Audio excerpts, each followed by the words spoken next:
Our sign tags. Good evening.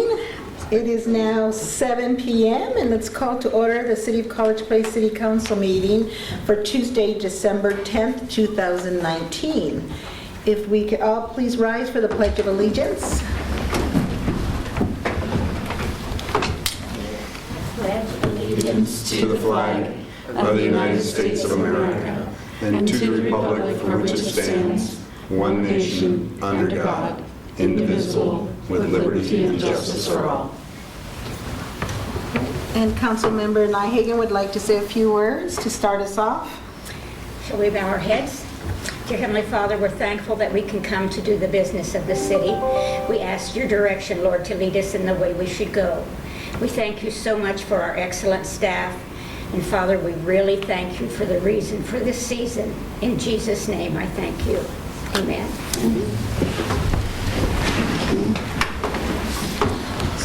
All right, thank you.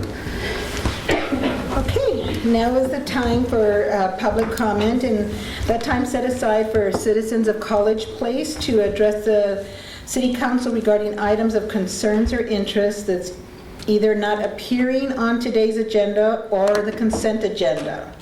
If anyone wishes to speak on any such item, please come forward to the podium, state your name and address for the record. Okay, is there anybody that wishes to make a public statement? Okay, seeing none, we will close the public comment section for the meeting today. Next on our agenda is approving the consent agenda, which includes the agenda for December 10th, 2019, approve council minutes for November 26th, 2019, approve council minutes for the December 3rd, 2019 workshop, as well, and those are the three items we have, actually. I was going to read the next section. I'll make a motion to approve the consent agenda. All right. Second. We have a first and a second. Is any other discussions or questions regarding? All in favor say aye. Aye. Any opposed? All right, the ayes have it. The motion is carried and adopted. Thank you. Moving quickly along, we have a presentation guest today from the Walla Walla Valley Metropolitan Planning Organization, Ms. Andrea Beckmuller-Behringer. Thank you so much. Good evening. Again, thank you so much for giving me some time on the agenda this evening. I would like to talk to you about a very exciting opportunity for the region. Again, my name is Andrea Beckmuller-Behringer. I'm the Executive Director for the Walla Walla Valley Metropolitan Planning Organization. My agency is responsible for facilitating regional transportation decision-making for all surface transportation modes within the region, including walking and biking. As you may know, the level of walkability, which is referring to the ease of being able to walk to destinations within our community, impacts both individual and community health, and it affects everyone's access to important life and community resources. In a rare opportunity, a multidisciplinary team from our region has become eligible to participate in a Walkability Action Institute, which is sponsored by the National Association of Chronic Disease Directors and the CDC, the Centers for Disease Control. The purpose of the workshop, including pre- and post-workshop activities, is to prepare the team to design, pursue, and implement policy system and environmental strategies and supports for walking and improved walkability. If a team from our region applies, we're poised to receive an upfront travel stipend, meaning that we have the means and way to travel and attend this hands-on workshop, which is scheduled for April 13 through 16 in Decatur, Georgia. The content of the 4-day workshop, and some of those items you see up on the screen right there, it is truly an expansive list of topics that will be explored through lectures, topic-specific speed dating, roundtable discussions, expert panels, applied outdoor learning, so walking, looking, doing, and all of that is to move from the why of walkability to how can we get it done within the region. What is required of the region is to put together this multidisciplinary team, which encompasses local and state health, local and state transportation planning and engineering staff, all of whom have already signaled their commitment. However, the core team must also have an elected public official, which is why I am in front of you today. I implore you to search your heart and see if you would like to spend 4 wonderful days with a team of very engaged transportation and health professionals in Georgia, coming April 13 through 16 next year. Again, the travel, the cost of lodging is covered by the stipend. The application is fast approaching. It is literally just 10 days from today, and I'd be more than happy to answer any questions you may have. Ms. Sherman? So it's a walkability study, but we don't have to walk to Georgia, correct? No, we do Just not. checking. They pay for our flight, yes. No, that sounds really fascinating. And if I just go back to the previous slide, no, this one. As you can see, it truly runs the gamut of all things that can improve walking. So we're talking built environment, we're talking policy changes, code changes, project implementation, and of course, an action plan in hand will also be helpful in being able to secure additional grant funding. Okay. So what happens after getting back from Georgia? After getting back and taking all of this information in, that is the time when the group gets back together to complete the regional action plan. And that action plan, the implementation starts, but it takes some time because it literally takes all of the region's entities, which is why the MPO is involved and the Department of Health is involved as well. What other cities are you appealing to for participation or have committed? We only need one elected official so far. I have pitched the idea to the city of Walla Walla, and I will also speak to the Port Commissioners on Thursday. But yeah, we do have some room on the team. We do have the stipulation that we have to have at least one elected official. They really want to have the gamut of those people who plan, those people who put the projects in place, those people who get to make the decisions at the local level, truly all. Any other questions or comments? I have a question. Looking at the team, I'm curious who else, maybe I spaced when you were talking about, what other people have you gotten on board? The local and state health folks, local and state transportation folks, local engineer. Do you have specific people on your team currently? We do have specific people. Megan DeBolt, the director of the Walla Walla County Department of Community Health, Public Works Director for the Walla Walla County, Tony Garcia, myself from the MPO. Then we have Chris Zipper from the State Department of Health, Paul Gonseth from the State Department of Transportation, and I think that was it. Yes. So I'll go. I mean, what do you need? I was going to ask how soon do you need to know? That is excellent news. I already have a commitment letter template that I can gladly Just spell share. my name right and we'll be good. Yeah, I think that's fine. That would be wonderful. I would love to go, but I'm already taking a week off to visit my son in Europe during spring quarter. Oh, never mind. I want to go to that. Yeah. Take me with you. Unfortunately, nobody's paying your way. Oh, never mind. Yeah, I can. All right. I don't think you're going to have a problem from this team. Wonderful. Thank you so much. Thank you, Andrea. Thank you. I'd love to go, but I can't. All right. Let's move on to public hearings. Mr. Carlton's going to discuss the fiscal year 2020 final budget.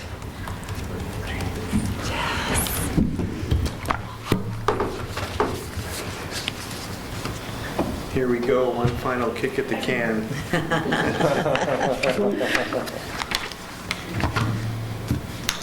Pretty much same presentation as in the prior 3 sessions, just a little bit more detail and some of the changes that have happened since the last meeting a week ago.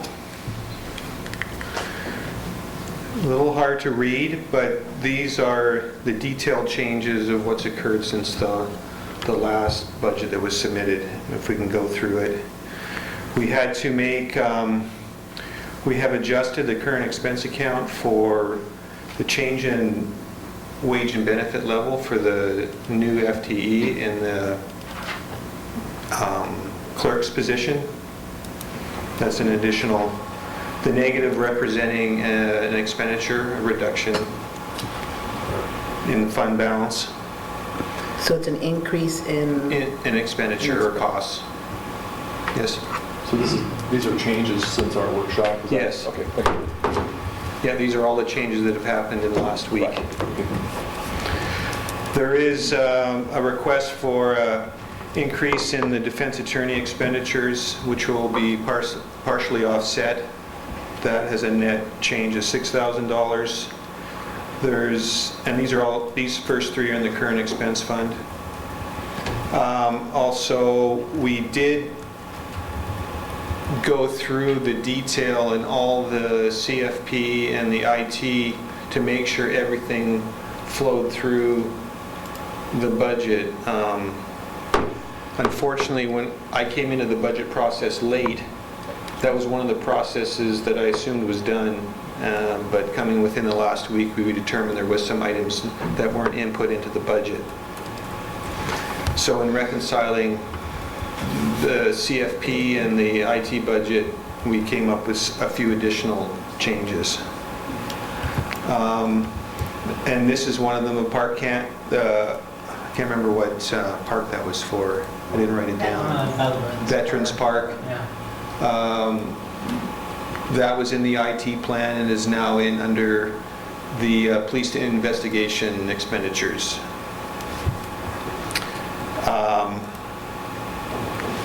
Then there's some additional, I don't have the line item details on there, I can provide that if necessary, but there was some additional items that were in the IT plan that weren't in bias in the budget.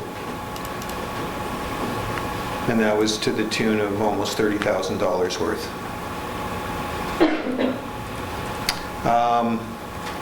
We did have some changes in the REIT fund for capital expenditures, and it is coming in at less than was originally budgeted, and that's a savings of $3,500. Also, we changed what we originally had in for the grant proceeds on the Northeast Cedar and Damson projects to reflect what the actual grants came in approved at. And that was, and you can see we also adjusted, I put both in, the receipt of the grants and the reduced costs. So you can see here we've reflected it's actually an increase in the amount of grants we're to receive, and then there's an increase in the associated costs with that project. Does that clear to everybody what's happening? We also have in the facilities, oh, sorry. So that's an in and out. Example, up on in a small dollar amount, the $8,200 up there, is there an offsetting entry to that in this analysis, or is that? No, that was in the approved IT. Well, I guess that's going to be approved. It's been in the submissions of the IT plan. That has been, you guys have seen numerous occasions, but when we tied that out to bias, it wasn't in there. And the other issue too is that in looking at the forfeited proceeds fund, the amount that's been remunerated into it was trended down from where it's been in the past too. So that has left essentially a gap in there. So. Yeah, and I'll show you that when we come to the detail on the funds. Thanks. This unit here, the facilities maintenance reserve, the charging station, which has come up in conversation in council before, it was not originally included in the budget, so we included it in, but it is offset by a grant. So I just wanted to make sure I showed, if you guys are trying to cross-reference any revenue changes to expenditure changes, then I wanted to show both sides of it. So that's a net zero impact to the budget. We did add in some potential for additional equipment for new deputy clerk, $4,000. That was a last minute add. We do have equipment maintenance reserve. We had a travel vehicle in at $40,000, and Mike's reduced that down to $30,000, savings at 10. And then we do have, for one of the grants we had in the budget initially for the well projects, the grant has come in lower than what we expected, so that has resulted in a $23,000 reduction, but reflects what's actually going to happen when the proceeds come in next year. And then we have a significant change here in the capital reserves for the loans on the Wells project. When we were reviewing the carryover of what was anticipated for this year for proceeds on the loans, it was significantly higher than what's actually been drawn on the loans. So we needed to carry that draw on the loan forward to the next year, so that results in a significant revenue item. And that will also reflect in the total fund balance. There's a big increase in the surplus next year, but we'll talk about that when I get to that slide. And then we have a carryover for sewer lining in the wastewater capital reserve budget that wasn't used up this year, that we've pushed over to next year, that wasn't originally in the budget. So indirectly it's a savings this year, but it'll be an expenditure next year. So that's a culmination of the changes that have occurred since last week's presentation. Any questions on that? Yeah, can you talk about the 958 again, that adjustment? This one here? Yeah. Okay, so that relates to the amount of proceeds we're going to receive when we advance on the loan for the water project. The well. Oh, The wells. the well, got it. What we originally had that in a budget where the whole thing was going to be done this year, and because it's been taking a lot longer, those loan proceeds are going to have to carry over into next year because the well number 1, which is number 4 out of the Christ Community Fellowship, we believe that'll be functional by the summer, and then the secondary well being done by the end of the year. But originally we had in that all of that loan and grant was going to all wrap up this year, and that project's going a lot longer than what was anticipated. So it isn't like there's all this new revenue, it's just it's carrying it over, but it looks different because it's going longer. Okay, thank you. You're just moving the Yeah. loan. Yeah, we're moving the loan, so it shows up as a revenue item, as a proceed from the loan. Exactly. And it will also go in as an expenditure on the debt side, on a different fund, but will be paid off over a 20-year period. So this is where we currently stand on this says preliminary budget, but forgot to change that. Hopefully after the end of tonight, it's not preliminary anymore. I think Byron will be relieved. So right now, we're showing a surplus next year of over $1 million, but again, a large portion of that is the $900,000 that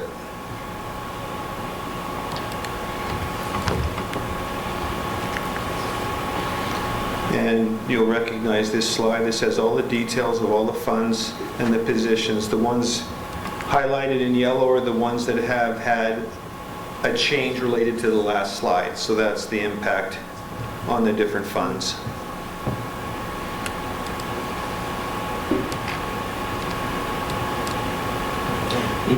It's an interesting slide in that it does separate out the difference between capital funds and the current expense fund. That is, yeah. Yes. A lot of times we talk about some very large numbers, and as we discussed during the workshop, it can be a timing between projects of when we're receiving the funds versus when they're finished, overlapping sometimes in many years. But yeah, it does put it in better perspective, the difference when we look at those large numbers between expense and capital project. Yes. Well, and one thing I would note too with this relative to other historical budgets is we have projects in here that are like once in a 60, 70 year time period. Like unfortunately 2 wells hit them at the same time. That's just a weird thing of circumstance. So. One quick question, follow up with the loans. I know that when we borrowed funds going back over the last year or so, I'll say, we do know that there was that excess borrowing in that it was money that was very inexpensive. Yeah. And we discussed some issues at the last workshop. Those are not either we want to discuss necessarily as far as repayment. Well, yeah, what's going to happen with that is we're currently assessing where we're at with all finances with the well projects, because with the amount of work that's been going, it's been like a giant moving target.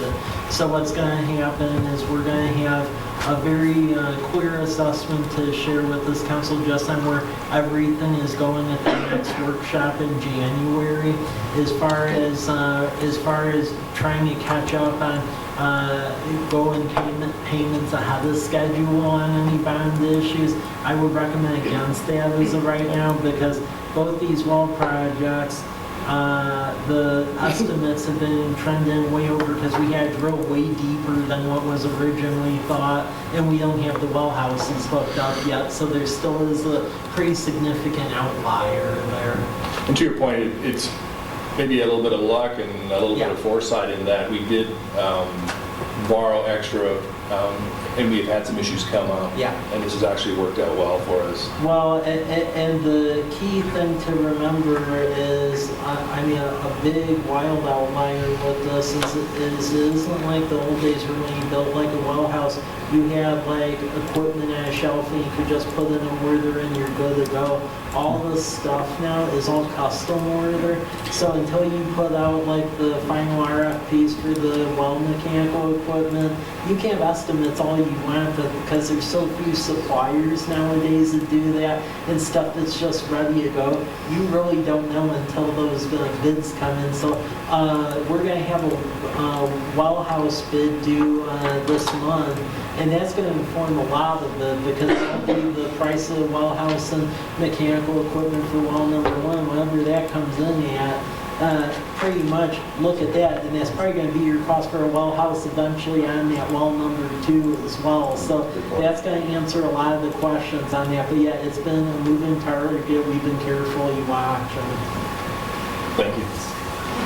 Yeah, and further on the well projects, we have put in the estimate that RH2 gave us at the end of September. So currently that's the number that's in the budget. And when you're talking about that initial loan we took from Community Bank, that is actually, it's actually built into, it's built into that balance right there. That's why the reserves are so high there, because there's excess capital that hasn't been expended. So that leads to a rather large fund balance, and that's in the water capital improvement reserve account, which funds those big capital projects for water. So that's when we talked about it at the workshop, was that we're going to look at maybe paying down some of the loan based on if we have too much debt for the amount of capital we're going to expend. And as Mike just mentioned, we're going to talk about that in the workshop in January. But right now, we haven't committed any funds going to pay down the community bank loan until we know better where we're at on the 2 well projects. It's significant numbers. It's a good thing for us to. Yeah, we're really not trying to pad the budget with, we're being very cautious about that project, or the 2 projects it is. Well, yeah, because I mean, we basically have two holes in the ground, but they aren't in the well house to be able to use that. So we really aren't going to know for sure definitively what that outlier is till we get that the well house RFPs back from everyone. And by that juncture, really we'll be able to extrapolate out what it is for the other well as well.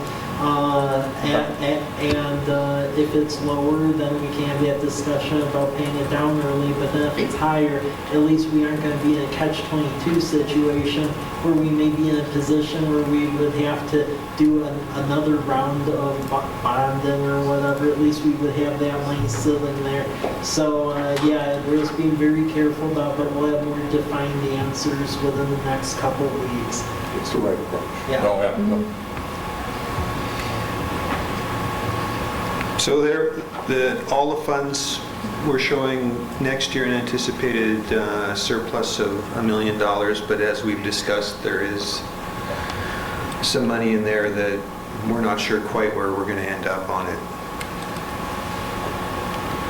But we're working with the best knowledge we have at this point in time. Any additional questions on this? So this is the page you've seen before. This is our 2020 fund balance reserve policy calculation showing that, again, we have an excess, not quite as much as we had in the current expense, but we're still in a positive relationship to our reserve requirements at 20% of budgeted revenues. We've talked about the current reserve fund, supposed to be at over 600,000. Currently, we're short of that, but that is a target that we're moving forward as a city.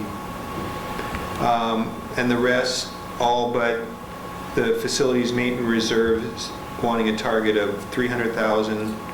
But again, that's a target, and we'll be moving towards that target in the future.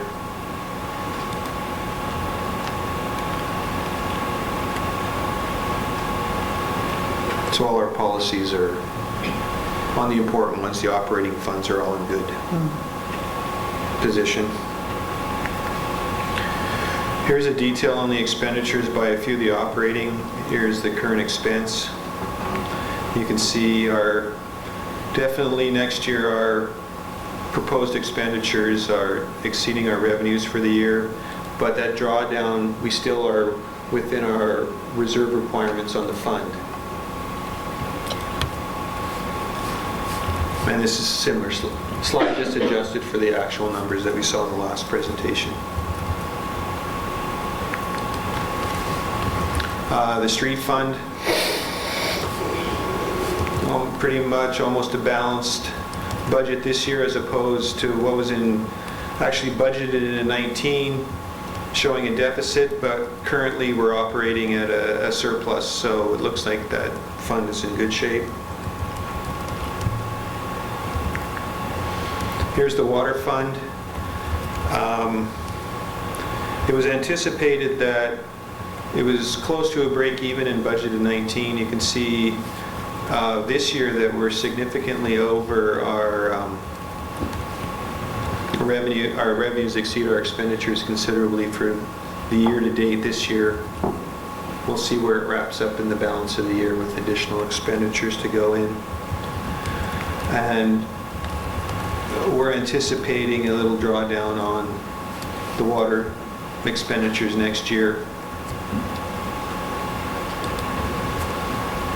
But operating at a surplus this year, I think we're still in good shape, and we do make our minimum requirements as in the reserve policy.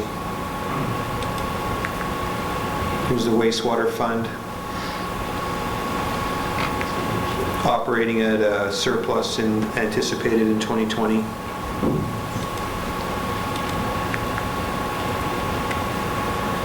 And then the stormwater, which we discussed at the last meeting, that this is a new fund, so we're still working on, where our costs are going to be in relation to the revenues.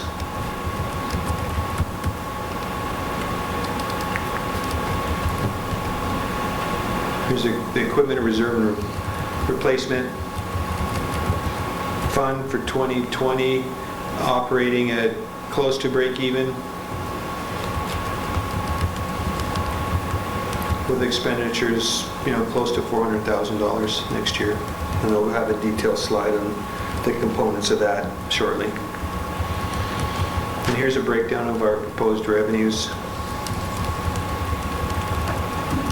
for 2020.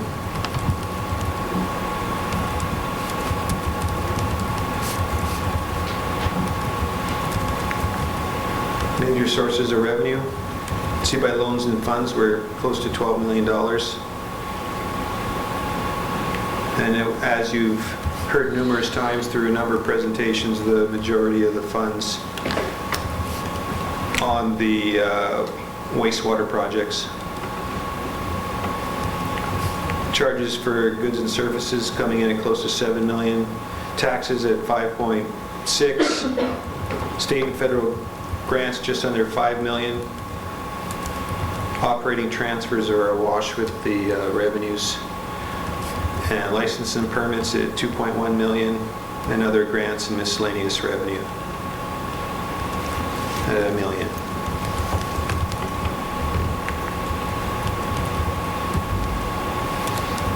Slide showing the funding sources on the grant side. The green ones are confirmed. The orange ones are still not approved.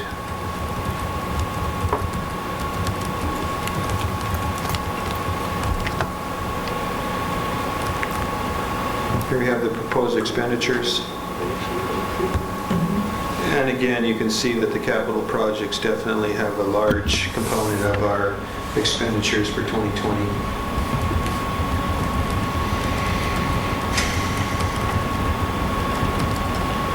About 60%.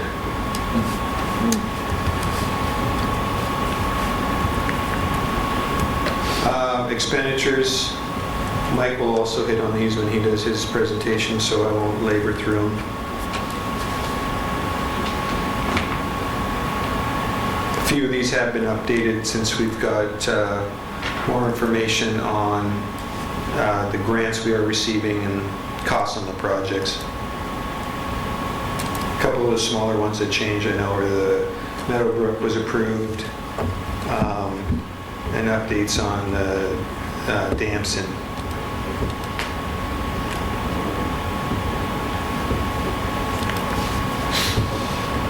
Staff budgeting, no change since the last presentation.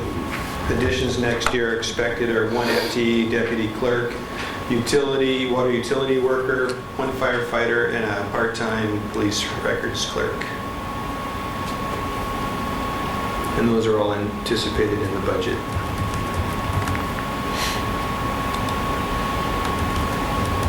You've seen this slide before.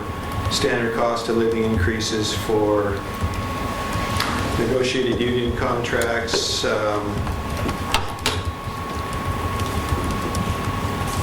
0% on the projected healthcare increases.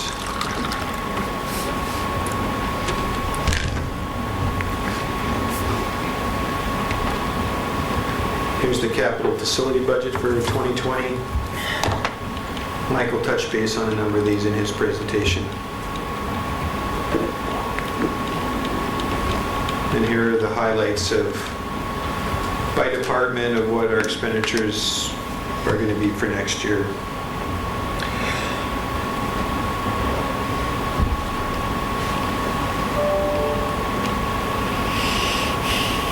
Any questions on any of this stuff so far? I think all you guys could stand up here and give a presentation. Without the slides, firing things. I'm pretty confident. Again, additional capital expenditures, Mike will touch base on most of these in his presentation. We just wanted to provide it.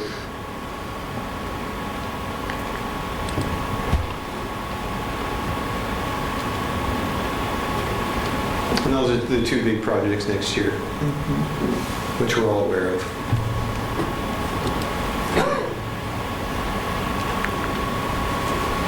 Here's our technology. We give a little bit of detail on that. And this is a new slide showing you what's coming in place as far as our technology goes. I just saw the answer to the question. One of the bigger costs next year is to update the server and move the server up out of the basement.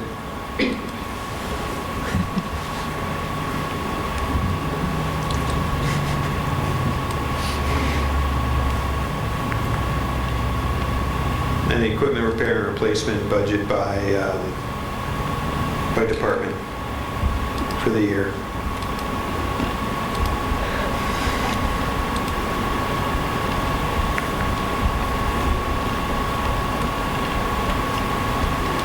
And there's a little bit of the detail, in each of these categories by department.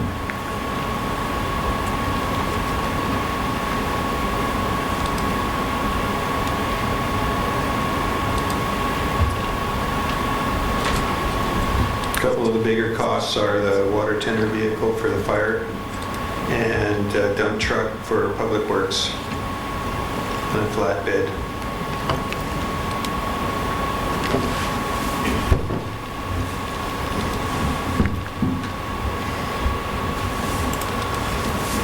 We've gone through these a few times, so I'll just rush through them. If you have any questions on it.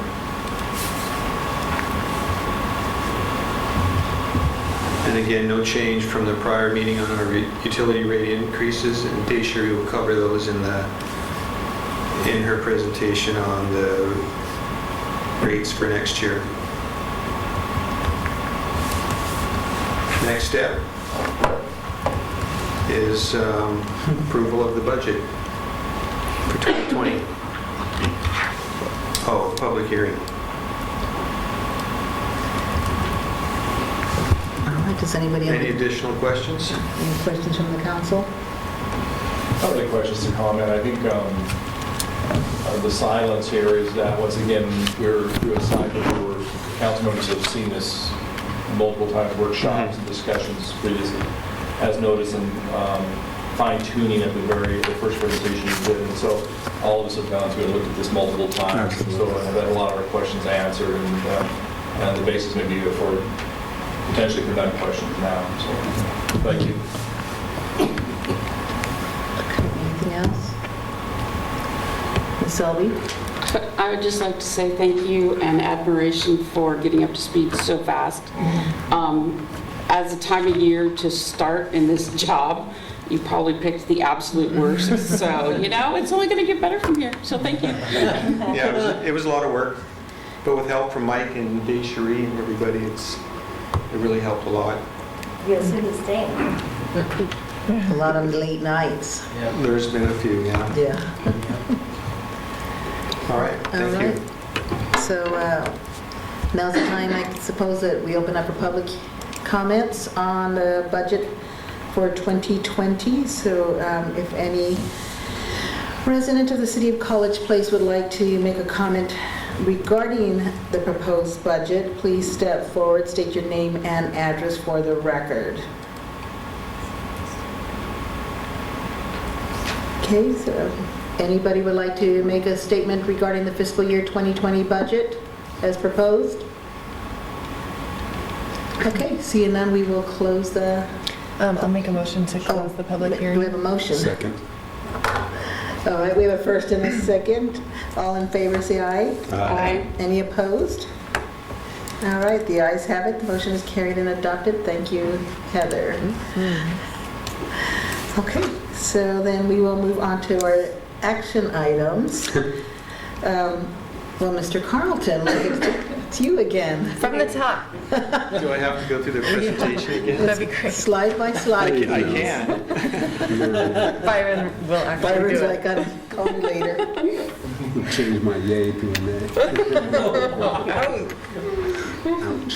All right. Here's the ordinance for acceptance of the city council to accept the 2020 budget. Okay, do we have any questions, any final questions regarding the fiscal year 2020 proposed budget or final budget? Just a quick comment. I think when as the newest council member, looking at a $50 million budget in a relatively small community, the last 6 days have given me an opportunity to see things. I think we're making an investment in our community, and that's what those numbers reflect. And I think there are really 3 good events that we could see in the last 6 days. First was the Winterfest, that I thought was a tremendous event. It shows a lot of growth in our community, not just population, but as community. We also had, one of the areas we invest is police force. We had Law Enforcement Officer of the Year last year at the Chamber Banquet in the high school, which is probably the biggest investment I'd say the community's made. We had the Educator of the Year. So the 3 things that, as a new person here, I feel a little bit better about, the $50 million price tag, but I think it shows that things are going the right direction and that it's appropriate that we're investing. Well said, Mr. Trent. Okay, with all that, do we have a motion? I move to approve ordinance number 19-022, which adopts the final budget for fiscal year 2020. Second. What? We have a first and a second. Any other discussion items? All right, hearing none, let's vote. All in favor say aye. Aye. Any opposed? All right, the ayes have it. The motion is carried and adopted. Congratulations. Brian's gonna take a nap. Phew. I think you're back up there. Thank you again. All right, next item for discussion is administrative fees resolution by Ms. Cinnamon. Yes, I'm not Brian, I'm sorry. And I'm also still sick, I apologize about that too. So, that's really tiny, but you have it on your screen there. So there wasn't a whole lot of changes. We made a change in July of 2019. So an immediate need was necessary to change it, so there's not a whole lot to go through. On the first page here in section 2, the police department wanted to make sure to add the word bees for the animal license fees. So it's chicken, rabbits, and bees as in our ordinance. Okay. That was missing, so. Is that a per bee license or is that? It'd be really hard to count all the bees. No, I don't think it's per bee. In section 3 and section 4, there was a comment made to change the title to community development fees. Combining section 3 and section 4 was really long, so I still kept them as section 3 and section 4. It's just one's community development fees, and the next one is community development fees continued. In section 3, C5, it was also added, the project cost provided by the applicant shall include labor. If labor costs are not provided, the project cost will be increased by multiplying the project material. And then in D, the first part of that was taken out. I guess that should have been taken out last time in July, but it was missed. So we made sure to take that this time. Buildings older than 50 years got updated as opposed to 60 years. And then additional staff review by the director instead of time. So just a few word changes. On the next one, the next change that was made was M, which was just more streamlined process and an organized process. So it's just updating of the wording there, and then a specific fee as opposed to hourly salary and a 20% admin fee.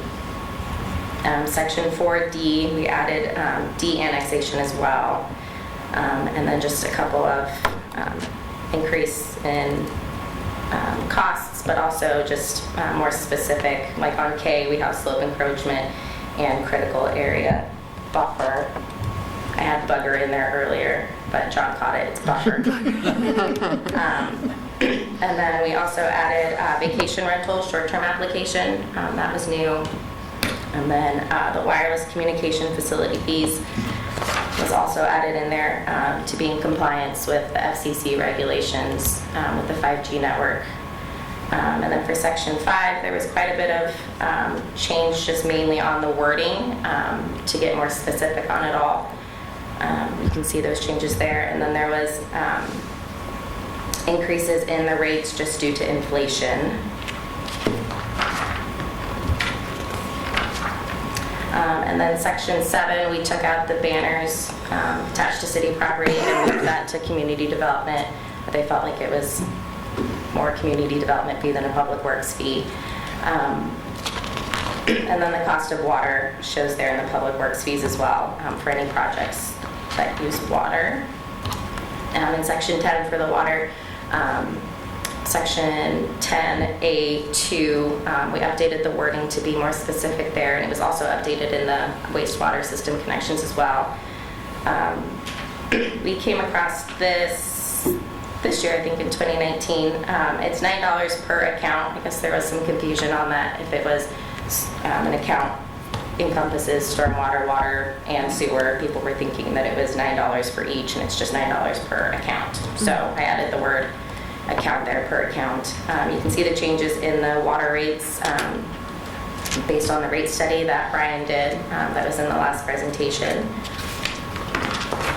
And then in section 11, you can see the wording was changed there in A2 to match what was in section 10.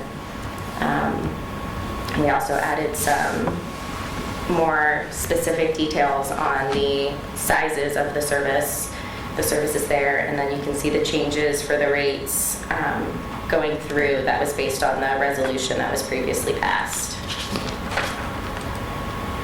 That continues through, and then in section 15, we added business licenses, which was previously not stated, so now we have it stated here in our fees admin resolution with a specific amount. And then, of course, we updated the very last page to have Norma's name on there. Mr. Is there any Cleveland? questions? Yeah, I'll try and answer the best as I I can. just noticed an interesting typo. Section 11. Uh-oh, another one? A5 under 6 for a sex-ish service, Oh. $116,000. That's No, I think That's a good one. provides, I feel like you should win a prize now. Copy and paste did not do me well. Where was it at? Correct as printed, Michael. Yeah, it's already going to be signed and everything, sorry. I'm presuming that's a 6-inch. Maybe. I guess that's public work, so we should probably ask Paul that, Is it public or cubic? right? That's another. That was another common one. Lisa actually talked about that today. Okay, I'm with the other side of it. Thank you for catching that. Yes. Any other questions? On that note, any other questions? Good catch, though. Yeah. We got to make council meetings fun somehow, That's right? right. That's right. After all those budget discussions. Yeah. With more to come. All right, no questions or comments? Do we have a motion? Sure does. I will motion to authorize resolution number 19-052, adopting the updated city fees and charges for 2020. Okay, Mr. Cleveland has made a motion. Do we have a second? Second. Ms. Selby has made a second. Do we have any other questions or discussion? Right, all in favor to approve the motion, say aye. Aye. Any opposed? Okay, the ayes have it. The motion is carried and adopted. Thank you. All right, Mr. Rizzatello, we're going to discuss the 2020 to 2025 capital facility plan again. Thank you. I'll be brief because went over this a lot the last couple of months. So I'll mainly go over what the key highlight projects are for the year. Oh. It's not going to work. Oh, okay. Well, let's just go to the slide that has the 2020 projects. Keep going. This one. Okay. You'll see a variety of projects in here. I'm not going to go through all of them because this has existed since October. So a lot of work went into this. The key projects to note, though, for next year is Southwest Sewer, which is needed not only to make this area developable, but all of South College Place, pretty much south of the 12th Street Hill, goes through a lift station over at College Avenue in Lamperty. And that is nearing capacity, which affects essentially potential in the future for any sort of development basically over the hill. So we definitely need that trunk line to go through so we can keep going with all of College Place south of Sunny. Other areas is finishing up the well number 1 and 2, which is 4 and 6. Upon the refinement of the RH2 numbers, you'll see that right now we're projecting that there's still about a little over 2.6 million to go on number 1, and number 2 about 2.4. Wastewater treatment plant improvements. This project, I would say phase 1 is broken up into, if you really look at it, almost like phase 1 A, B, C, D, and E, and this is like phase 1A. So this $2.5 million is basically a grant loan from Department of Ecology, and this enables us to do the final engineering of said treatment plant. But ultimately, over the next couple of years, we actually have to build it, make it a reality. It's a lot of money. If you look at our total capital facility plan, capital facility plan totals about 6 years, about 77 million, and of it, wastewater treatment plant alone is 20 of it. So it's a major proportion. This is the first down payment into that project. To really make it a reality, though, it's going to be a lot of heavy lifting to get legislative appropriations. We'll be educating legislators this year, but the heavy lift is really going to come in 2020, 2021, because that's when they write the next biennial budget. So that's when we can get in line, but it's going to be a lot of heavy work to get the money that we need for that long term. Lamperty Meadowbrook, we got word that we got the grant for Meadowbrook now, which is cool. So we'll be able to do Lamperty and Meadowbrook. The grant contract is on the agenda for later on. So they'll be resurfacing it. And then with Meadowbrook, we're going to try to deal with some issues with the southern entry into Walmart, because people don't pay attention to signs over there, and it's just a problem. For bikes, that's getting the pedestrian street lamps along 4th Street and Academy Way, and then extending a cycle track. And that's primarily grant funded. Central College Place sidewalks, that's building sidewalks in Central College Place, so along Davis, behind Walla University, Bade Street, on a variety of sections, and then 12th Street. 12th Street between College Avenue and Bade. Lions Park, that project, this is going to be the year of fundraising for it. We put over $400,000 away toward it. The complete price tag on it, and we continue to write a number of grants for it, but the total price tag is about $2 million. About $1.3 million of it is the park improvements that have been the plan that was presented at council several times. So splash pad, walking path, better playground equipment.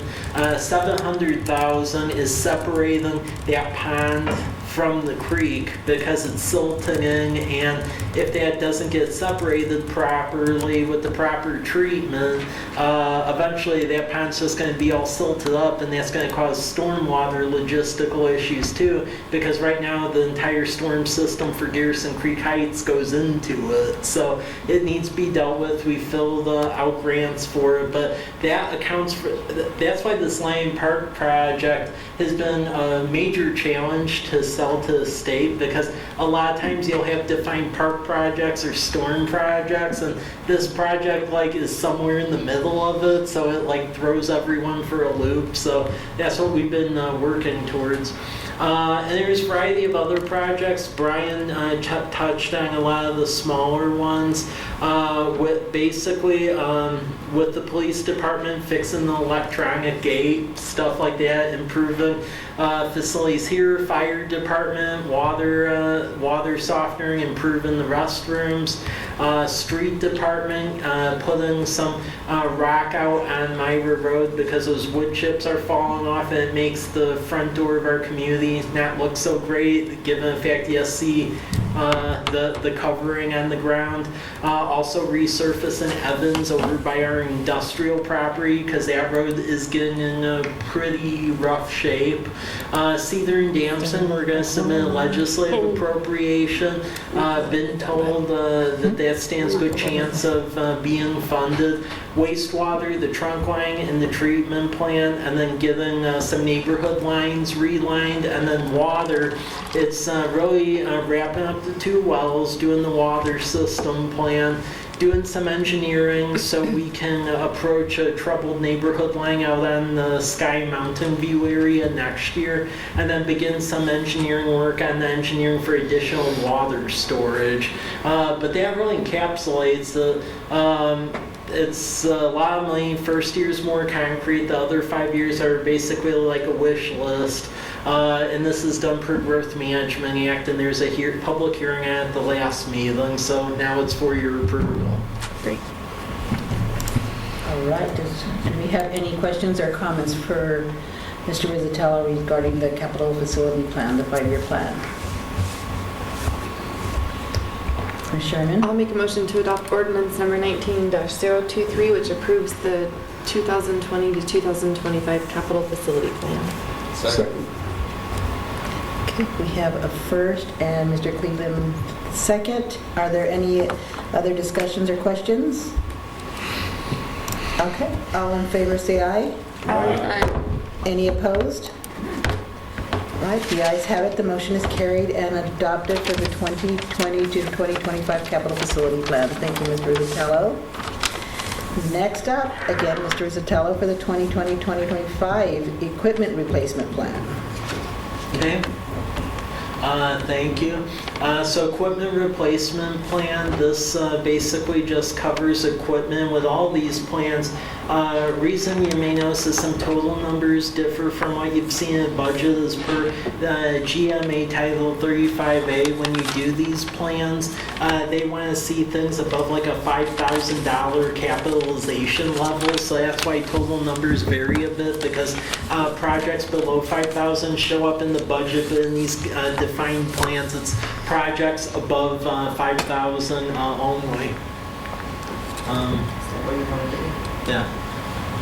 Yeah, so here is the breakout basically for the respective departments, and this plan, IT plan, gone over all this a lot over the next 2 months, so I'm not going to try to rehash a lot of it, so I'll just cover salient points of this. So for admin, community development, we basically surplus 2 of the older Crown Vics. We're working on that, so replace that with a travel vehicle, with police continuing our leasing program, fire department, the water tender, which has significant issues, replacing that, and that also helps with our wildland capabilities, so that is a revenue generator. Storm doesn't have much in it this year, although it will in next years to come, because there will be Vector and other things in that. Street, spray trailer, wastewater, you will see that presented to you. We actually got the final contract back finally. It came yesterday.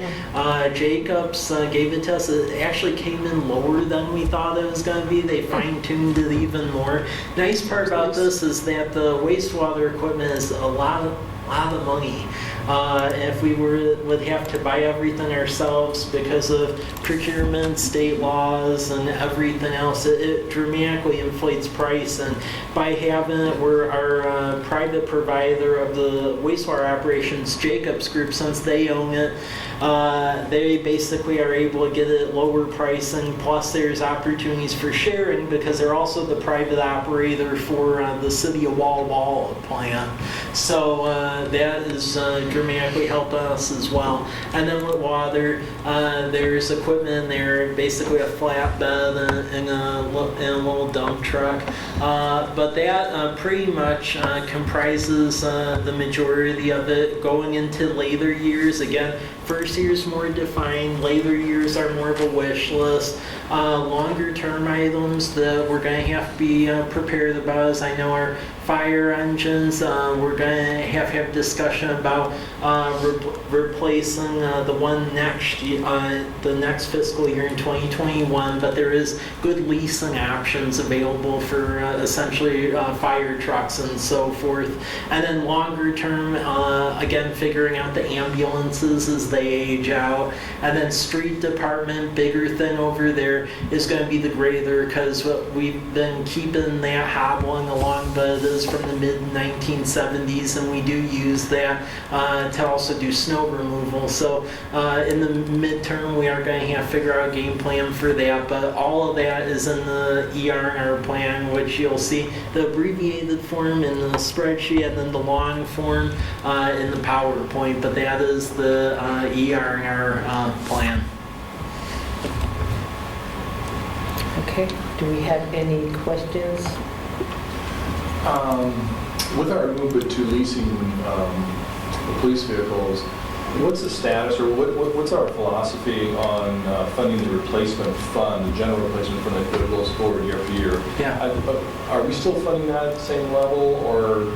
We're funding that basically at the level of the leases. So for instance, by the time when we get to the next phase, in like I believe 2 additional years, where we get 6 more police vehicles to phase out the older ones, it's fully funded. So I mean, we are at true value of that. So leases are an operational expense. Yeah. In the past, where we were funding it for a capital purchase, yeah. And are we thinking that we want to back off on the funding of that, realizing that in the future there's leasing possibilities, or what are your thoughts on that? Well, I think with the police vehicles, we just fund it knowing that we have the outlying costs of it, because once we get into 2 additional years where we lease the additional police vehicles, in essence that means the entire police fleet is leased. So it's basically just budgeting the amount you know every year, because then you're in that full replacement cycle for the whole fleet.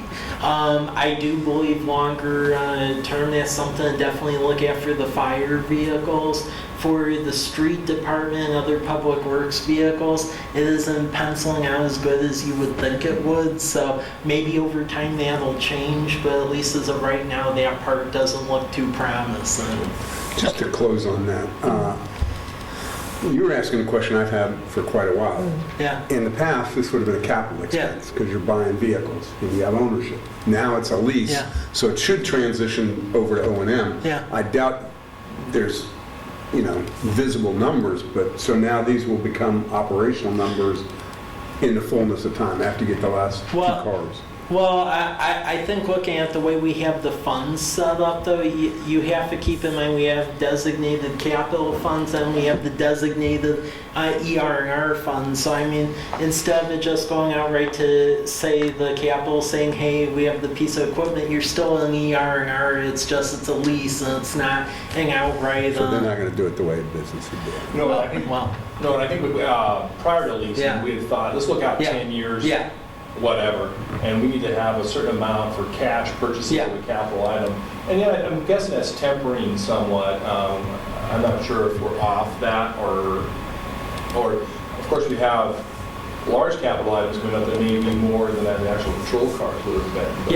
But, like graders and stuff like that. That's a lot more than patrol cars. The point is you would traditionally you would see that move from capital to operational. I mean, I guess this seems like a capital budget, or at least a portion of capital budget. So you'd think it would show up for Troy's O&M budget. Right, and I think my question, Public Works or wherever you want to put it. I think my question is just if we're funding expenses to put into a long-term capital purchase account. So, and keep in mind, every year we've been making the appropriate payments from the respective departments into that ER&R fund. And we continue Okay. I guess what I was gathering from your question, maybe this was just my wondering was, we're going forward with leases. Yeah. And I think that part of our discussion was, well, if the leases don't work out and we have to go back to Yeah. purchasing, now we're SOL if we choose to do that? Well, we still have the money in there being put away for the cars from in the past. The key thing moving forward is that if we, as the years go on and so forth, if we see that is not good for us. I mean, we still have that increment that we were putting away for the vehicles, so at that point in time, it's like using it for that. Right. We've been paying, it's all in that contained fund. Okay. That's what Yeah. ER&R I mean, is. it feels so, like yeah. we made the right Yeah, choice, exactly. obviously, but it's always good to. Yeah. But you can transition back. You Mr. just Cleveland? And it's a phase, probably 3-4 years. Yeah. I hate to bring it up, and this kind of going down a rabbit hole Yeah. potential slightly, but what happens if the entity that we're renting these vehicles from shutters its doors? Do we have a plan for that, or? I mean, it seems pretty unlikely, especially if we've got a pretty consistent contract, but just, have we considered that at all? Well, I mean, there are essentially maintenance and repair protections in the initial contract.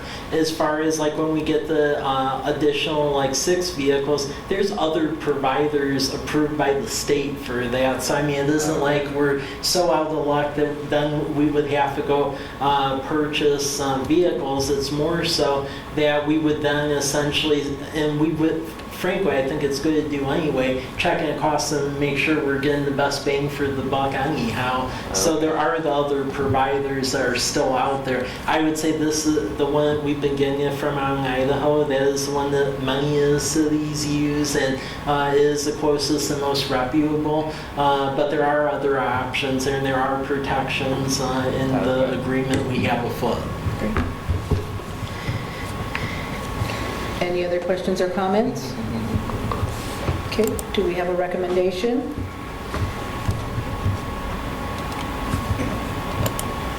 Make a motion to approve ordinance 19024, which adopts the 2025 equipment replacement plan. 2022. 2020. Okay, we have a first and a second. Mr. Bobbitt did a second. All in favor say aye. Aye. Any opposed? Okay, hearing none, the ayes have it, the motion is carried and adopted. Okay, up next is the 2020 to 2025 Information Technology Plan. Okay, again, presented this several times. The key thing is with the computer replacements, keep them around 7-year replacement schedule. That's what Dell warranties of that, and we're finally, this year will finally catch us up to where we need to be organizationally, computer-wise, so that's good. Our server here is due for replacement, so that is in here. And then also the server that controls Westcom, which is a regional dispatch center, that actually is due this year as well. So all the membership at Westcom is basically contributing the proportional share. And then really, beyond that, you will see the breakout here of the respective functions. Basically, administration and public works taking the largest shares, and then longer term, it ends up being a combination of administration and then police and then community development. Prioritization is the same as the other 2 plans. High means we need it, medium means as there's money available or if we find a grant or something, and low means it really needs to be a grant or it's not going to happen. So the hardware, I touched on this, what we've been working towards. Special projects is these security cameras have been awesome. And that has allowed us to keep our parks safer. So In next year's budget, as far as cash in hand, working towards that Veterans Park camera. However, I am writing a grant, and we'll see if it gets funded, but to try to move forward this coming year into getting cameras over at C Street and College Avenue and then 12th Street and College Avenue, because we've had a couple of incidences in town here where if those cameras would have existed, we would have seen the vehicles going in and out and would have been able to get on top of it a bit sooner. So those two locations are going to help. Longer term, over time, looking into body cameras, but there'll be a lot of homework having to do with that, but just putting it out there as a thought process in years to come. A lot of software maintenance. There isn't really a ton of new stuff in here. So GIS, we use that a lot for engineering and making maps for developers, maintaining our infrastructure. GIS is very important. BIAS is our finance program. Each of these has a hyperlink, so if you want to find out more about it, you can actually go on our website and take a look at it. Revise, that's our web provider, so paying the maintenance on that. Esri Business Analyst, we use that for economic development. That's greatly helpful because you can run reports with any radius, and a variety of reports for potential future market demand for various retail establishments, restaurants. It's really helpful and cheap for how powerful it is. Board docs, you all use that all the time, so do all commissions. That's very helpful. Next request, Questica, express bill pay for people to pay online, very important stuff. For 2020, some of the additions which we went over is NeoGov.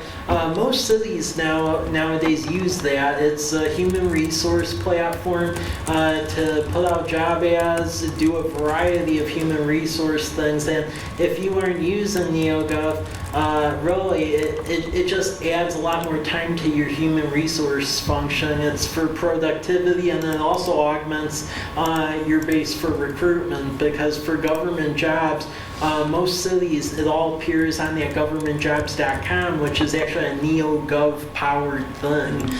So that's very important. Payroll integration for BIAS, so it has time clock in there, and getting the programs to talk and being able to have track of attendance and time. Norton Viper, very important. Just to back up the whole cybersecurity discussion, Walla University, a lot of their systems shut down today because of the attack. This helps prevent that. A lot of cities are going to this. They have Viper. Ellensburg ended up going to that after they had an attack that brought down their system a couple months ago. So that was recommended by our IT provider. This STR helper, this was actually in a budget this year, but we didn't move on it because the development code took a lot longer. What that does is it helps, it basically is a data scraper where it basically looks to see exactly who is like operating vacation rentals in the city. So it scrapes pretty much every website you could think of online, and it'll give you a list of essentially the short-term vacation rentals that exist. In most cities that essentially regulate that, they go that route. In fact, that program was actually written by a former mayor of a city in Colorado to help in this regard. Longer term, looking at asset management, that'll be helpful once we continue to get all of our GIS data up to date and integrated. That's been a major project that Robert, Rob, John, and myself have been working on, because really up until a couple of years ago, we paid in the county GIS, but it really wasn't being maintained and built upon to the level that should be for a city our size. So when we get to that data point, we will look at asset management, but that'll be a later on thing. IT staffing wise, we use Intermountain Milton Education Service District. We basically pay for 1.5 days of a staff member's time, but when emergencies arise, they will dispatch someone over here, and they just have a wide array of professionals. They run the IT systems for Milton Free Water school districts. They go all the way out to Boardman, so it's the way to go, because other cities where they've hired their own IT person, the IT person ends up getting hired by Boeing or someone else that pays more, and then you're back at square one. So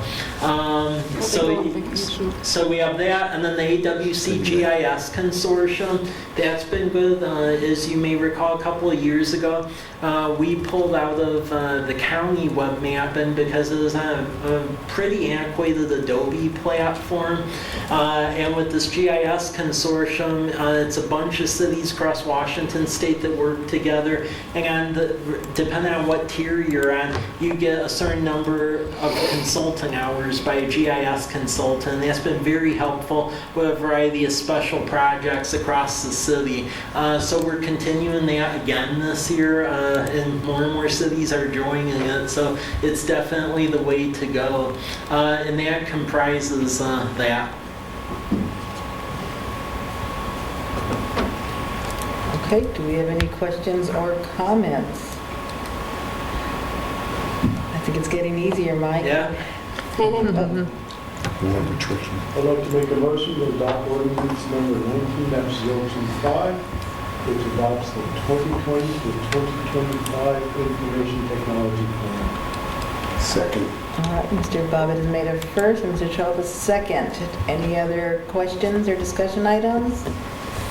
All right, all in favor say aye. Aye. Any opposed?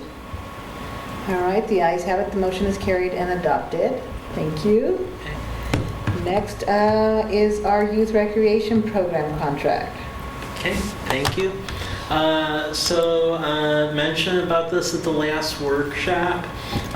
So with this program, what we do is keep in mind historically, the city didn't really provide youth recreation programs. A lot of families used the Valley Camps program, Village Adventist Church put on, and then other programs in City of Walla Walla. 2 years ago, there was a community survey that was done, and the two big things that the respondents indicated that were needs in the community was basically the library and then the youth rec program. So with that in mind, we partnered with United Way of Walla Walla County. Since that time, they've changed their name to Blue Mountains because they merged with the Umatilla Morrow County.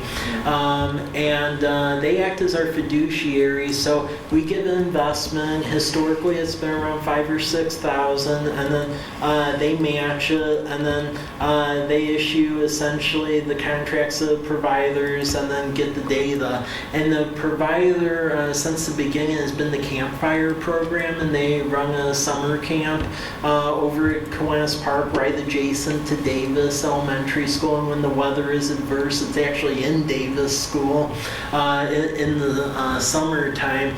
The amount basically their capacity increased quite a bit. It needed to increase quite a bit last year because Valley Camps was discontinued right before the summer, and then the amount of kids that enrolled in this about doubled. So this is a need because a number of residents thought it was an issue getting children over into Walla Walla. So it really responds to a need in the community. So with that, the recommended increase was to basically an investment of $10,000, and that'll be matched dollar for dollar with United Way from the Blue Mountains money, and then Walmart's also contributing too. And they will once again have basically a summer youth recreation program in the park. They are creating a low-income scholarship program, so if we do have families that are low income, it will help cover that. And then eventually they are working with the school district and a variety of partners to increase sports programming and other things actually in College Place, because Campfire is actually looking at augmenting to beyond their traditional boundaries, since we've definitely received a variety of indicators that there's significant need here. And in longer term, we have engaged with City of Walla Walla to see what potential offerings would be there, because they do have a park and rec program over there.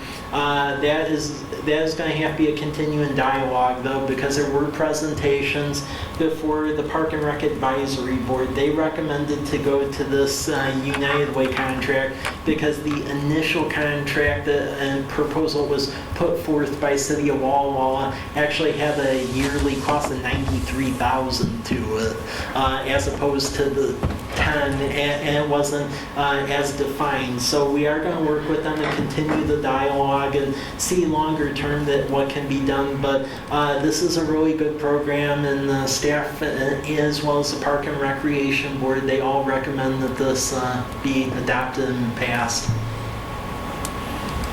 Any questions or comments? Mr. Cleveland? I'll motion to adopt resolution number 19-053, which authorizes the city administrator to enter into contract with United Way of the Blue Mountains to act as the fiduciary for the summer youth recreation program and for Campfire to deliver the above. Second. Okay, we have a first and a second from Ms. Selby. Any other questions or comments? I just want to say, though, Mike, thank you very much for working on this, because this is a significant asset to our families during the summer months. So thank you very much. Here, here. Yeah. Yes. All right, all in favor say aye. Aye. Any opposed? All right, the ayes have it, and the motion is carried and adopted. Mike, thank you for all your work on all the ones we just finished discussing, months and months. We've appreciated. Yep. Okay, next up, Mr. Ricard will be talking, proposing the hemp moratorium. Thank you. So I won't go into a whole lot of detail, because I know all of you are aware of the hemp farm that we had on Larch Street this summer. That was authorized through the Washington State Department of Ag. The operator, Matthew Hardy, had an industrial hemp license to grow hemp outdoors. In 2018, the federal farm bill deregulated the growing of hemp. It did fall under the Schedule I drug laws. So that was a significant change federally. But going back to 2014, the state of Washington they've operated a pilot program for growing hemp. So there's significant history on hemp operations, and it's only going to continue to become more of a viable industry moving forward. It was quite a nuisance. We received a whole number of nuisance complaints regarding the odor. The police department responded to a number of calls. There was thefts at the site. And so it was quite a burden on the city in terms of just responding to the nuisance complaints and the police department responding. We'll have more detailed information on that at a later date. Regarding the number of calls that we took on it.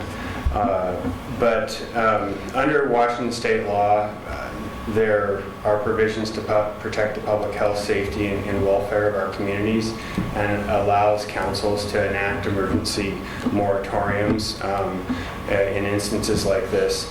The conditions of that are that you have to put together a work plan and try to limit it to 12 months. You can extend it if need be, provided that you can show evidence that you've been working on your work plan. The work plan would entail that the Planning Commission and staff study the existing regulations and any pending new laws that the state legislature may put in effect in 2020. And then hold public meetings on the ideas and thoughts on what we should do, how we should handle hemp growing in our community, and whether or not that's something that we want to allow in our zoning code. The areas that we have where we have some agricultural type activities that have occurred in our community in the past have been surrounded by residential neighborhoods. They're rather small farms, so it's probably not a good thing to have in a residential area, given the complaints that we've heard. But we're going to we'll take a non-biased look into this and bring it forward to the Planning Commission, have them hold hearings, and then bring their findings to the council for final action at some point, hopefully towards the end of 2020. We are required to hold a public hearing within 60 days of enactment of the moratorium. We're proposing that take place January 28th, and that's when we would bring back some additional information on the number of calls that we've received and any other information that might be pertinent. Any questions? Mr. Cleveland? The motion says we want to establish a moratorium on the acceptance of applications, the issuance of permits, and/or the operation of facilities associated with production and processing for industrial purposes. As far as the acceptance of applications and the issuance of permits, that's all state stuff, is that correct? Presently, yes, it's the state that issues the licenses. So, okay, but that final part says that we would be putting, let's see, a moratorium on the operation of facilities associated with the production and processing of hemp for industrial purposes. So basically, we're saying none of this stuff happening, no hemp growth. Correct. So the city's not going to issue any licenses, and we're not going to allow any hemp operations in the city. Ultimately, as it is with the marijuana laws in the state of Washington, the LCB will can and will issue licenses if you meet their state requirements, and it's up to the local jurisdictions to enforce their zoning codes. So we have a ban on marijuana production and sales, and theoretically a business could find a location and meet all the state's requirements and be issued a license by the state, and then we would have to go after them and enforce our zoning code. So that's why we have a city attorney. Then it would be the same thing for the Department of Ag's licenses. Well, Kittitas, no, what's Ellensburg, Kittitas? Yeah. Kittitas County took on the state saying you can't issue these licenses without confirming that they comply with local zoning codes. And the county lost, and the state said, that's not our job, all we do is this, it's an administrative issue and we issue license. And if they open up, then you have to deal with it. It wastes a lot of time and money, but that's what happened. Mr. Bobbitt? Just to clarify, this moratorium will be effective for 1 year? Yes, for 1 year, with the ability for council to request that it be extended. But the intent would be to disposition to say we either agree this is a great idea for our city or no, and then the remedy there would be an ordinance of some sort? Correct, yeah, we would incorporate it into our development code and zoning. Mr. Peterson? The moratorium is needed because we don't have enough time to get through the process that you've outlined before there may be another growing season. Correct. We want to make sure that we have enough time that any businesses that might be considering doing another off-grow next year, they're on notice. It's an expensive endeavor. It's a real business. So the moratorium is the appropriate method to protect the public, the city. That's the way to go. Just for example, the ordinance that was passed in Columbia County when I was there that dealt with marijuana, they took the regulations that were already required and we added like You can't have picnic tables out in front or anything that would encourage loitering. You have to be so far away from this. You have to have, you can't smell it so far away. So there was a bunch of additional regulations that the county placed on, in addition to what the state had. So that would be something that you guys, I assume the planning commission will come up with if you want to allow it. Yeah, this is totally legal. Communities do this quite frequently when there's an urgency. We did it when we needed to develop our own and decide how we were going to handle marijuana in our city. But this isn't really marijuana. This is a. No. We're not discussing marijuana here. No, I'm just, yeah. No, I understand. And so we could actually have complaints and could consider other agricultural products to be a nuisance within our city. Roll sweet onions? Presently we do have a nuisance ordinance. It's, Troy brought it to the meeting. It's 824-020G2, and it addresses odors. And yeah, it could be construed that growing onions is a nuisance as well. Mr. Zatello? I would just add that since what occurred over last summer and then since this appeared on the agenda, I've received several correspondence both by phone and email from residents that were supportive of this moratorium while this gets investigated, mainly because of how far and strong that odor is. It was mature and went.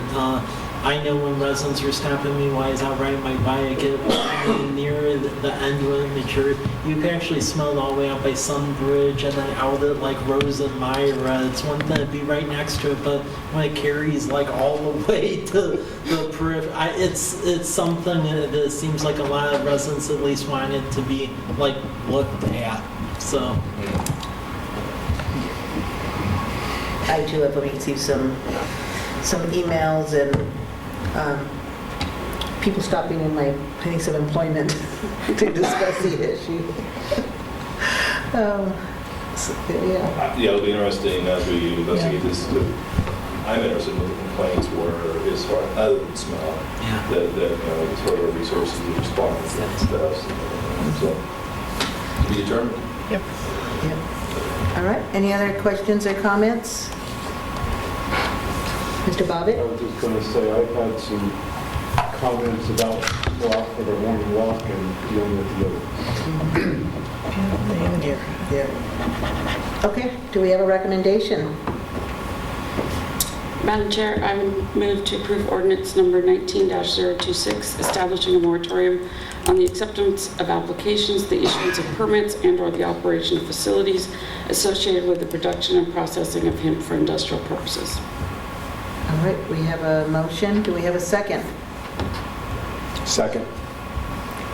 All right, Mr. Toth, the second.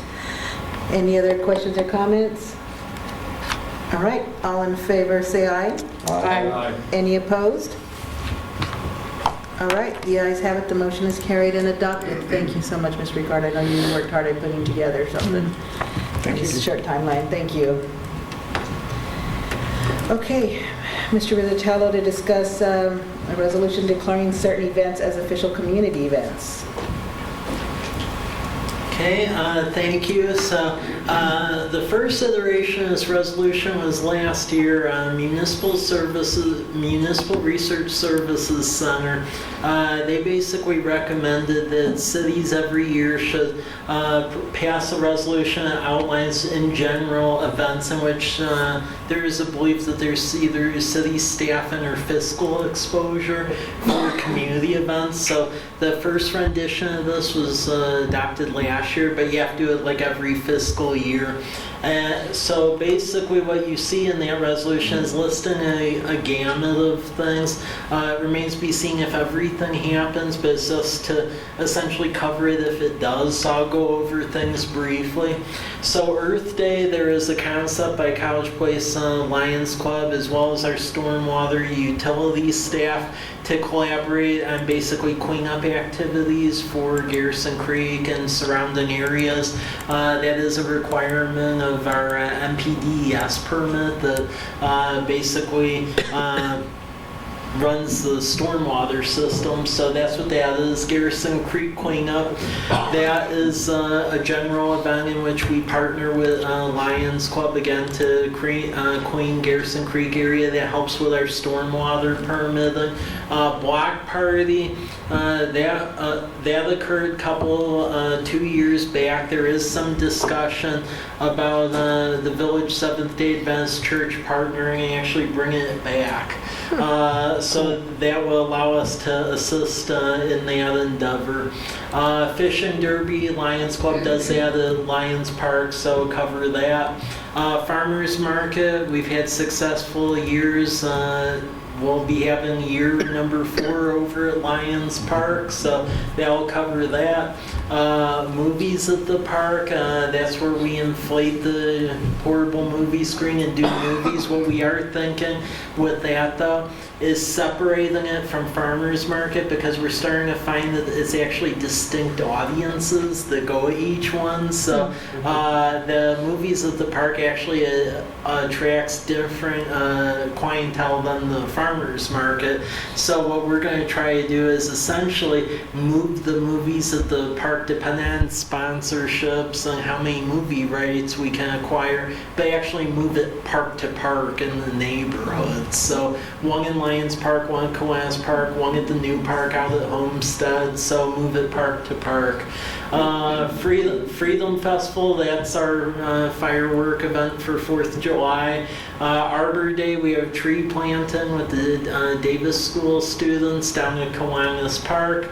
Fall Festival is our organized trick-or-treating event here on the campus and along College Avenue.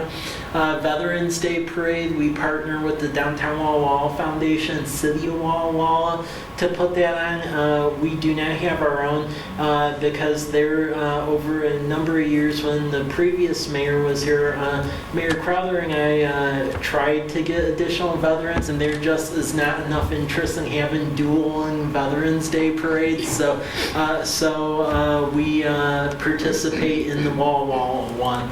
And then Winterfest, which you all just experienced. So that is the outline of the events, and keep in mind going into next year, Lisa's done a great job pulling off all these events in addition to all of our other staff, but with the deputy clerk, we'll actually have someone that can take that on more so, because the original idea was to move it to a downtown association, but that didn't really receive a very warm reception in the local business community. So Economic Development Commission decided that was the other way to go with that, keep it internal. So that's what the events are. Mr. Cleveland? I just want to acknowledge the positive impact that these events have on our community and the vision and the effort that it takes, both by our leadership and our staff in putting these all together. So I just want to say thank you so much. And it's such a great boon to the community. Thanks. Ms. Mulhagen? I'd like to look into that Veterans Day again. We used to have I wasn't notified, of course I'm a veteran, and I know quite a few, so let's take another look at that, because we used to have a couple of nice Veterans Day parade, and I'd like to work with that if that's possible. Yeah, I was in the parade, or waiting for the parade to start with Federico Diaz, and he was saying that he and you used to do it, and I said, well, on the same day? And he said, yeah.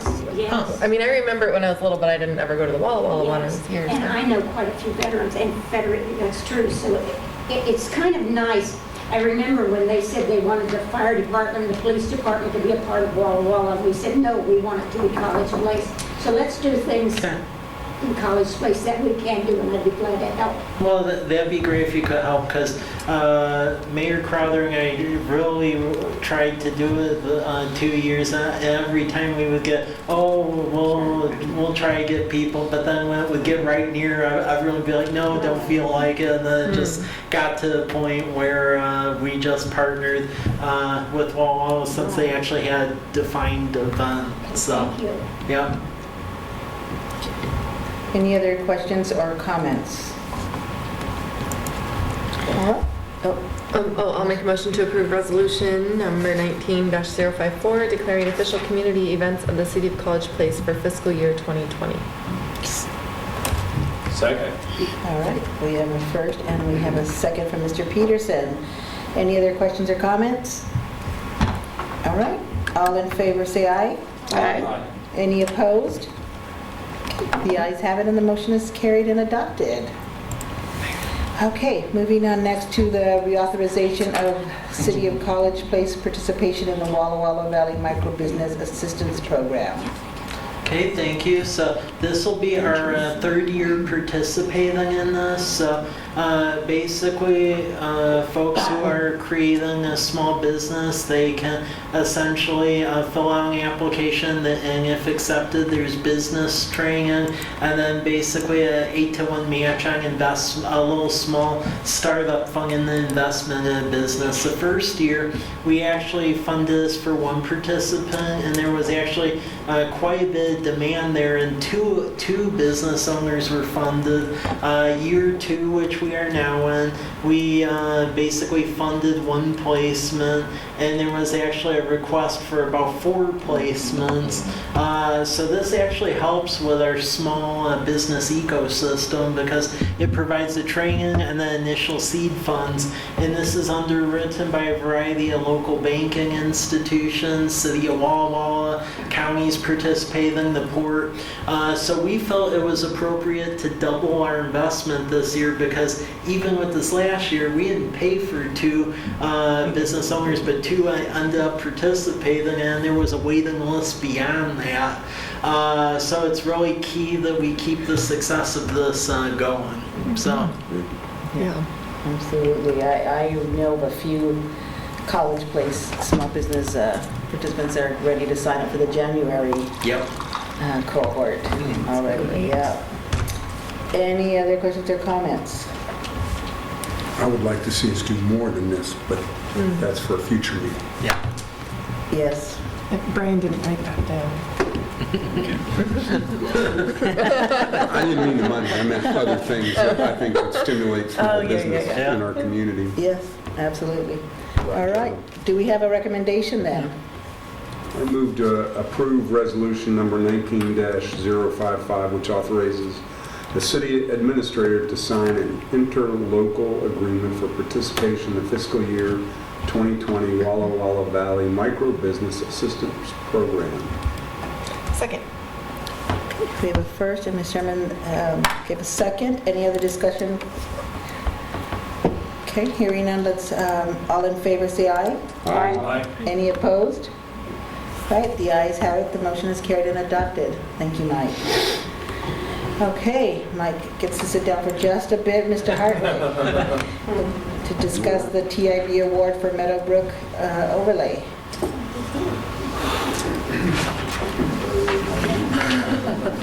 This is a marathon. Yeah, we applied, the city applied for funding for Meadowbrook improvements and its overlaying, and we want to try to develop a designated right turn lane. I believe the administrator talked about that in his presentations of the capital budget. So we did receive the award. We've now received the contract, and you have it in your packet. It is for an amount of $287,894, and we're just seeking your approval for the mayor to sign the contract. Ms. Sherman? So far, this is just for the overlay, or has there been worked on establishing this right turn lane? That will be part of the engineering in this project. But the 287 isn't just engineering. No, this is the actual product. This is the That would the overlay, theoretically then yeah. include the right. Yeah, we still Okay. have to do the design. Got it. I'll add a little note since we're already hearing for so long. My sister said that someone told her that, oh yeah, well, we can turn left because it's only the trucks that can't turn left. Because they can't see the sign, I think, is what, I'm like, But, well, we have engineering funds set aside for it. The reason we didn't act upon final engineering was because when it got turned down last year, we weren't sure if what was going to happen, so we sat on it. So we do have engineering funds. What's before you is the fund that actually does the construction. Mr. Peterson? I just move to approve resolution number 19-056, which authorizes the mayor to execute an agreement with TID for the overlay of Meadowbrook Boulevard in the amount of $287,894. Second. All right, Mr. Coogan gave a second. Any other questions or comments? Okay, all in favor say aye. Aye. Any opposed? All right, the ayes have it, the motion is carried and adopted. Thank you, Mr. Hartwig. Don't sit all the way in the back. Mr. Rizzatello, resolution to support for Wild Horse Foundation grant. Okay, thank you. I alluded to this in the information technology plan. So as far as cash in a budget, we have in to get the camera for Veterans Park. However, in dealings with the police and dealing with incidents that happen in the community, it really has proven to be beneficial to really step up and try to get cameras at the intersections of C Street and College Avenue and then 12th Street and College Avenue, because then when things happen, you would basically be seeing who's getting in and out of the town at both ends of town, because they had drive-by shooting that occurred on 12th and Day around Halloween. If that camera would have been like over there, we would have been able to zoom and see it, but we didn't have it, so there was a lot more legwork that went into that.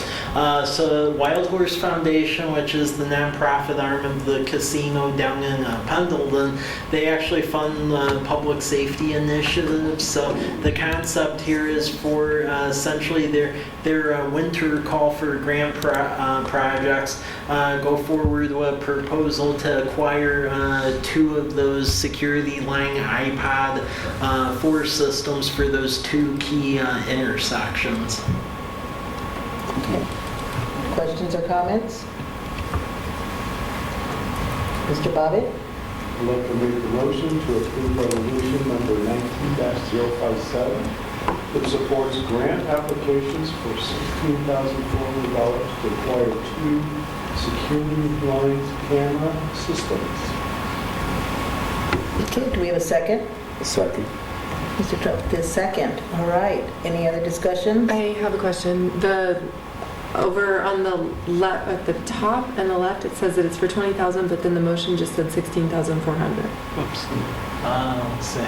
Okay. What that is that with that grant program, you can go up to like 20,000. Okay, but we're just doing 16. Yeah, the cost is thanks. 16.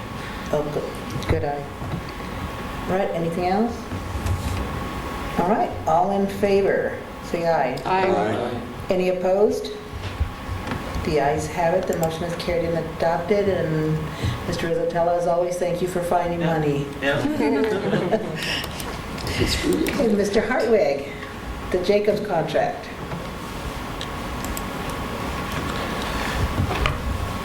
We met with Jacobs to discuss the idea of them owning the equipment, which we've discussed in the previous plans, and then also to take over the video inspection of the sewer mains as well. So this is amendment number 4 that you have in your packet is to enable that to happen.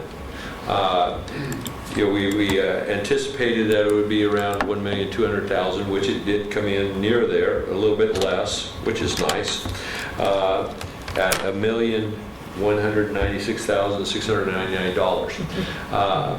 So I guess I would say, do you have any questions? Otherwise, they have been doing an excellent job for us, and we appreciate their work. Yeah. This isn't really a question about this particular piece, but do we have access to like the original contract and all the amendments so we can see what the contract actually is at this point? We have copies that we could send you. But I mean, could we? Sure. Yeah. If you just post it on our board docs, that'd be great. Thank you. Any other questions or comments? I'll make a motion to approve the agreement with Jacobs for $1,196,699 for fiscal year 2020. Second. Okay, we have a first, Ms. Sully, to the second. Any other questions or comments? All in favor, say aye. Aye. Any opposed? All right, the ayes have it. The motion is carried and adopted. Thank you. Thank you. Okay. So next on, well, I don't know if anybody's really going to want to do this.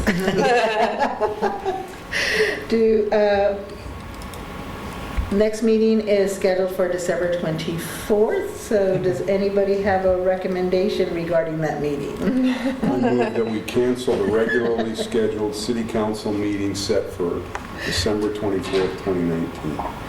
They have something better to do then. We have a first and Ms. Selby did a second. Any, all in favor, say aye. Aye. Any opposed? All right, the ayes have it. The motion is carried and adopted. No meeting for Tuesday, December 24th. We actually get to, spend some time thinking about the birth of Jesus. So our next meeting will be a workshop? Workshop. First week of January? Correct. First Tuesday of January. Which day? The 7th. We'll have extra access. Yeah, I think that makes sense. Okay, so we do have some administrative reports to hear. Mr. Rizzatello? Okay, went over both of these at the workshop, so I will just once again bring this to your attention.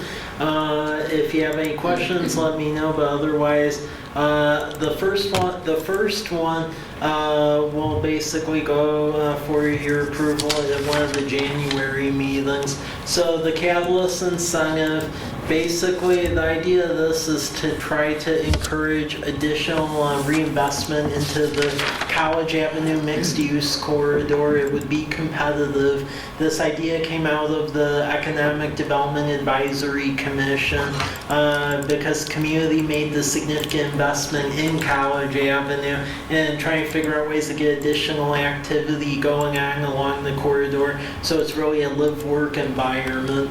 And with this, the proposals, in essence, some of the criteria, and there's quite a bit of debate over the last couple months. The Economic Development Commission was a minimum of 2 stories, some dwelling units, minimum square footage, new construction, and then items being looked at would be either public art or a public portion of parking, because as you may recall, as we're going to see, as we in the future see additional investment in College Avenue, the big issue is going to be parking. And if we do it ourselves, that's quite a bit of money with the state statutes and so forth, whereas the private sector does it, it's cheaper and everyone saves money. So that essentially would be an evaluation that would be competitive.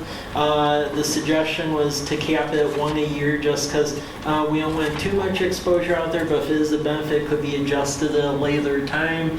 And the Ed Tech would review and rank them, and then it goes to the council for approval. And the concept with this would be with a project a year, either partial or full waiver like building permit fees and grading and so forth if it achieves the various objectives set forth. We know we can do this because City of Ferndale, Washington has a similar challenge with the downtown corridor they're trying to get going, and that's actually where this idea came from, and it's been successful over there. Okay, any questions or comments? All right. Moving on then to the Community Grant Program proposal. Community grant program proposal, there will be no action associated with this, at least formally, because the money allocation was like in the budget that was all approved. But the idea is that with this, over years, we've had various requests for earmarks over a variety of years, but there really wasn't a standard methodology of evaluation of is this the best project or not, or essentially ranking out what the budget is, what investments are, and that's what this gets to the crux of, where basically it would be a smaller like grant program and organizations could put in for it, and then would be essentially evaluated, and then council can make the determination depending on room in the budget. That would be your all determination. Some years there may be money put into, some years may not. It would be completely at council's discretion. This just allows for an evaluation tool, so it's like a full apples to apples comparison as it could be. Idea for this came from City of Ellensburg, because from time to time they were getting requests for earmarks and there really wasn't a clear evaluation tool, so they developed one and it seemed like a pretty good concept. So I like it. Yeah. I think it would help us make some clear decisions and also good communication for those that are looking for grant funding from us or from gifts from us.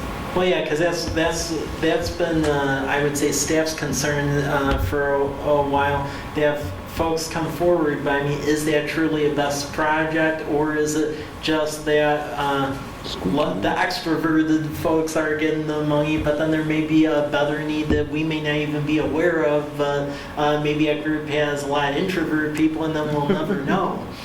So this would actually help allow that, because it would be a defined program, and if folks want to put in for it, they can, and then the best of the best rises to the top. Sure. So. Sure, maybe in some citizen community groups. Yep. Would be more encouraged to apply if they know that they can do it this way. Yeah, and this has a due date of sometime in April, so that way people would have time to put in for it.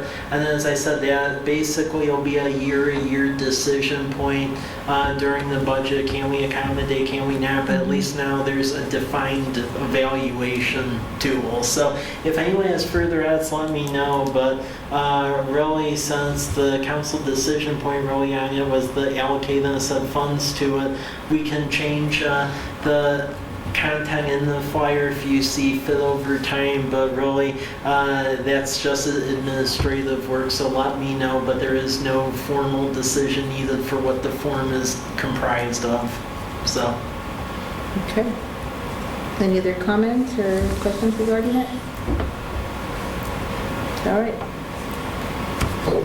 Mr. Peterson? I think it was widespread acceptance of all. Oh, yeah. Mm-hmm. Yeah. Absolutely. Yeah. Mm-hmm. Yeah. All right, thank you, Mike. That was a lot of presentations. All right, we all have some informational reports in your packets. What is going to be the city schedule now? When will you be outing for the holidays? Oh, as far as when I'll be out for. The City Hall. Oh, okay. So our schedule for the holidays is that City Hall closes at noon typically on Christmas Eve, and then we're closed all day Christmas Day and then the day after. Oh, okay. Because we traded another holiday, we don't get off other stuff, so we get off that. And then for the New Year's holiday, we're off New Year's Day, not the eve, but the day. Oh, okay, thank you. Okay. Yeah. That makes sense. Any other items for good to the order? All right. Do I have a motion? I move we. All right. Second. We have a first and a second. All in favor? Aye. Any opposed? All right. Yes. Merry Christmas, everybody. Yes. We live in, no. Mr. Bobbitt. Bobbitt and Selby. Finance wasted 8 hours on this. Jerry's a little flat. We're letting them off a little early. Sorry. Fortunately, they're very comfortable chairs. I know, they are. But sitting down